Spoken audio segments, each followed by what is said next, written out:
Hi everyone, today we will talk about how to fix Instagram.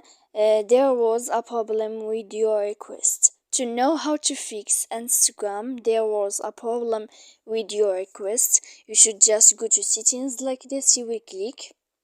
After that, in this page, you will go down to click apps here, default apps, app settings.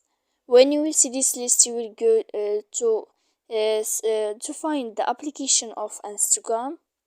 And when you will see this page, you will go down to click for stop.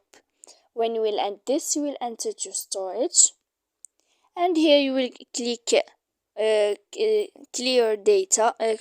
Clear cache, and then you will click clear data.